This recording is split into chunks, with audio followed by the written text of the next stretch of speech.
My mother was a narcissistic mother. She was a really young mother when she had me, and she was addicted to drugs and was on and off the streets and lived in foster care her whole life.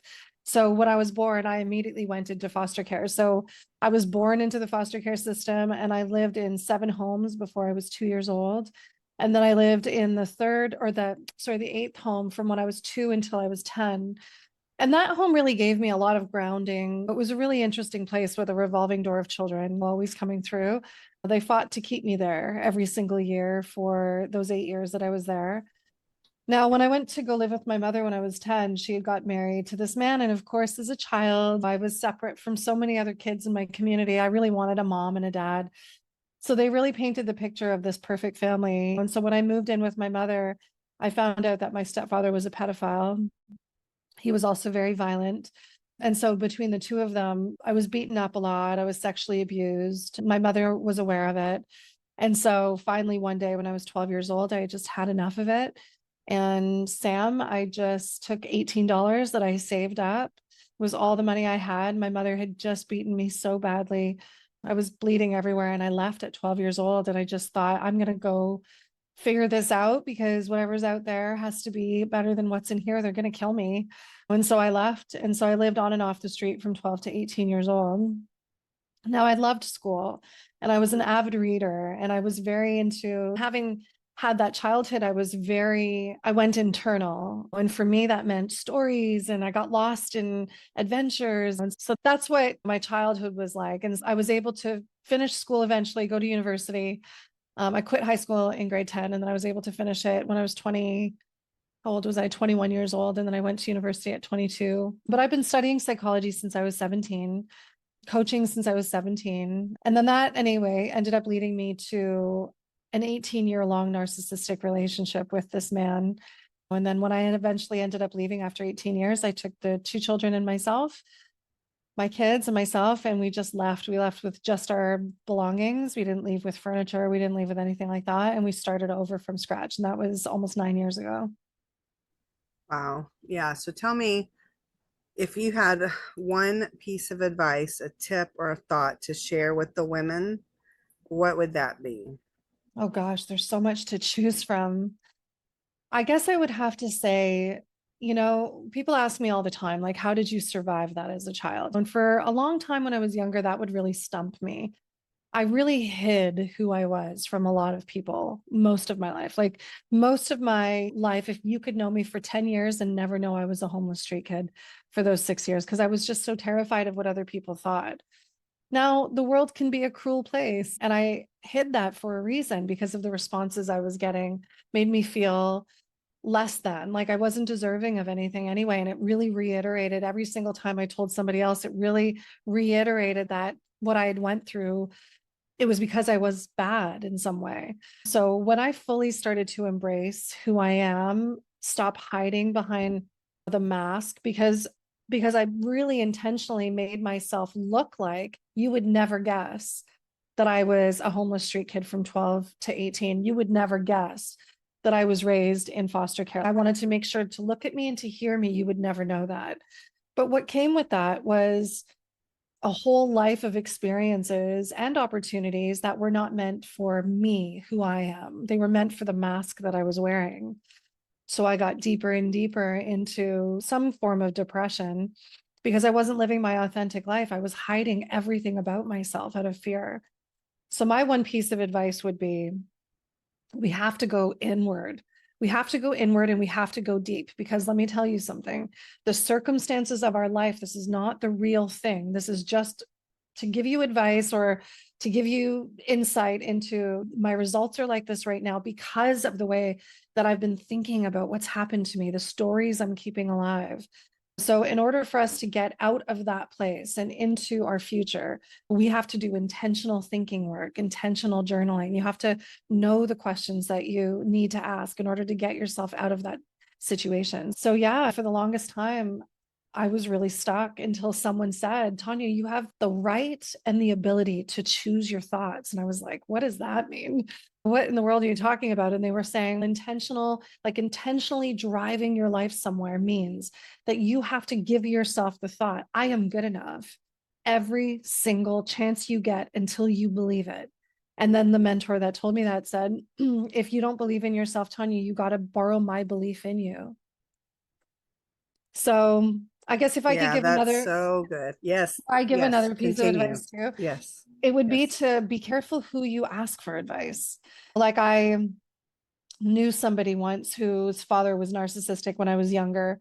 And he was such a great drummer, such a great drummer. And he really wanted to go off with a band and go live in Europe and go do all this stuff. But he had a really wicked heart condition, a really bad one. And his narcissistic father convinced him that he could die on that trip and he shouldn't go.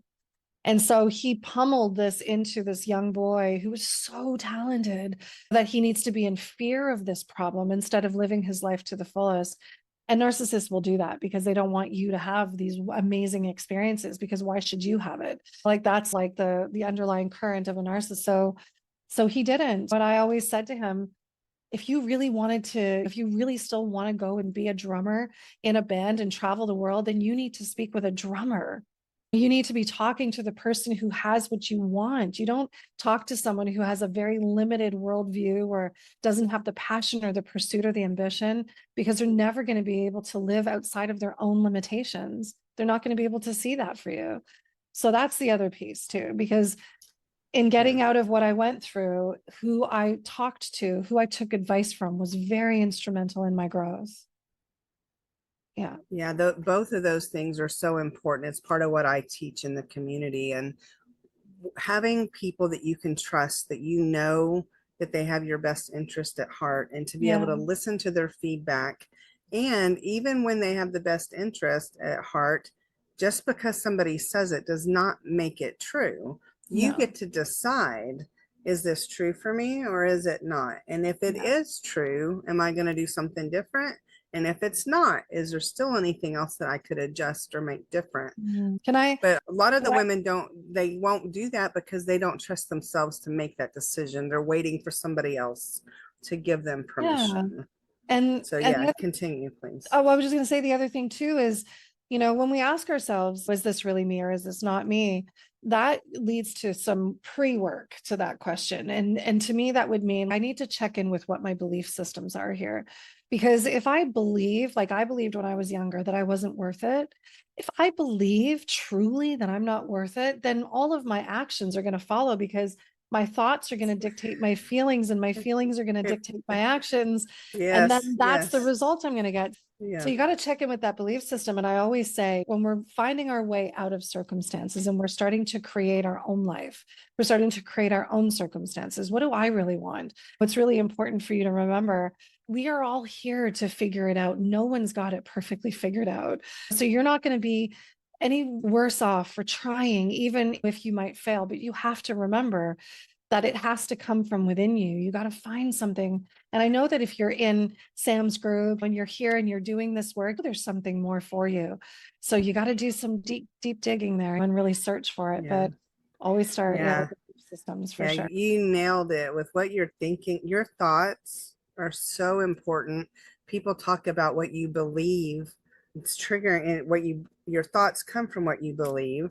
And Yeah. so when I started my healing journey, some of the women already know this, but I went through a training program and they asked me to give a word that described me in that moment.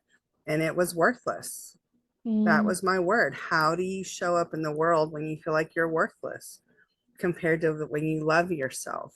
And I yeah. know that there's some people don't believe affirmations work because you have to do that work to really heal. And I get that. But I also believe that saying positive things to yourself and speaking nicely to yourself, that is so important, because as you start to say it, like you said, say it till you believe it, borrow somebody else's belief if you need to. But I encourage our women to just say something nice to yourself every time you look in the mirror. And Mm, even if it's just, I'm doing the best I can today. yeah. Right? You know what? I always say go to the mirror. Always go to the mirror, because you can't look yourself in the eye and lie to yourself. None of us, when we go through adversity as children or even in our adult life, we tend to, especially as women, we tend to think, what did I do wrong?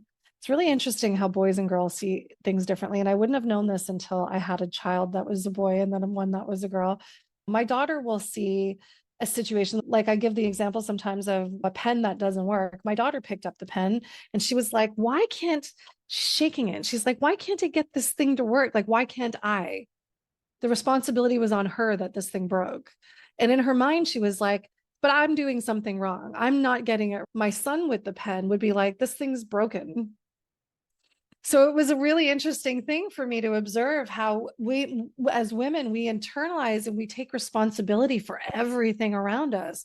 And that's just not our job to do that. It's not our responsibility to take on anything of other people, their behaviors. How people treat us has got nothing to do with who we are, unless you're intentionally causing chaos and drama. But other than that, somebody picking on you, or even being married to a narcissist, or having a narcissistic boss or a narcissistic parent, which is my wheelhouse, like this is the area that I teach in, that's got nothing to do with us. And we can't take responsibility for how other people treat us, yet we do. And that's part of the healing process for us too, is not just to heal what happened in a narcissistic relationship or any adversity type situation, but it's to heal what was happening before that, that got us into those situations, right? Yeah. Yeah, Yeah. so I've been married and divorced multiple times. I'm very happily remarried, got remarried in Oh, 2023. congratulations. And yeah, I've been single since 2015. And as I was going through this journey, I'm like, yes, that last marriage was abusive. He was very much a narcissist, and that was not okay. And I picked him. What about me thought that was okay? And Yeah. being able to heal from that kind of stuff is really important. I feel like we could probably do this all day. But what I would like to do is just make sure that the women know that all the links to get connected with you will be around the video. If they're listening on podcasts, it'll be there, and it'll be in the community. It's going to be, I would love for them to reach out to you, especially if they're dealing with this or if they know somebody else that is. Do you have any closing thoughts before we wrap up? Yeah, I would love to challenge everybody who's watching this to take a second to try to be the observer of your life. Like a scientist working on an experiment, try to be the observer of the experiment. Take yourself out of it a little bit so that you can see this is what's working in this experiment. This is what's not working in this experiment. Pull things away, put things in, but don't take it personally and be objective, especially in a heightened moment of perceived crisis. We want to really make sure that in that moment, I've learned to go, yeah, this is the other piece. I've learned to go right into solution-based thinking instead of fear-based thinking. The fear will always be there. This never changes. So I'm giving you a little bit more than you asked for, but the fear itself doesn't really change. The fear is always there, but we get faster and faster at getting past this and growing through it. So do yourself a favor as the scientist with the experiment of your life. I'm going to try this kind of job. This, I don't like it. I married this kind of person, never doing that again. But then add something else in. I really want to have great friends in my life. What do I need to do to cultivate those friendships? But in the moments of crisis or perceived crisis, do yourself a favor and look down on the situation from like a bird's eye view. Take the emotion out of it and just look at the situation. Get to the solution fast instead of getting stuck in what's wrong, right? That would be my biggest piece of advice. I'm thinking here, the things that have helped me really pull myself out of some of the worst situations of my life. And it has to be that I'm very fast at making choices because I've learned to trust myself. I'm very quick Yeah. because I listen to that because I'm listening to that intuitive voice. Yeah. Yeah, learning to trust yourself is critical. And what Yeah. I have found that one of the very consistent things with women who don't have a base of self-love already in their life is they don't trust themselves, No. because why would they? Why Yeah. would they? I'm hosting a workshop starting October 3rd, and this will be played after that. But the workshop will still be going on. I'll be doing it every Thursday, is my plan. But I've started taking signups for it. And I ask a question on there: on a scale of 1 to 10, how well do you love yourself right now? And what is one thing you would like to learn from the workshop? And so far, only 7 women have signed up. I'm just started promoting it, but 3 of those 7 women have said something about being able to trust themselves. That's huge.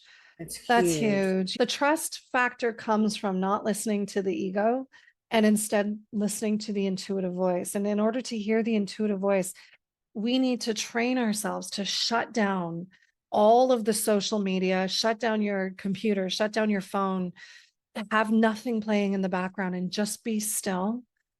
Focus on the breath and breathe. If you can just do this for a few minutes throughout the day, or just in the morning, or just at night, you'd be surprised how closely connected you start to feel to yourself. And that intuitive voice, you have to be able to hear it. That's why we have to silence all the noise. But that's, That's one of the things I say, can you sit with yourself in silence for 10 minutes? And yeah, I'll have women say, but I have this ADD. I'm like, me too. Girl, my brain is going all the time. yeah, And before I learned to create this life that I love, starting with me, I couldn't be with myself, much less sit alone for 10 minutes in silence. And now I need that as a yeah. part of what I do. So It's a, I'm so glad that we got connected. yeah, me too. And Thank you so much. we'll have to plan a longer thing. I host virtual summits in the community a couple times a year. I'd love to stay connected. Maybe you can be one of our Oh, I'd love presenters for it. something I was like gonna that. I say, would, anytime you like want to talk on any kind of topic to do with emotional, psychological abuse and yeah, getting out yeah, of adversity, let me know. I'm a plethora of information. yeah. Yeah.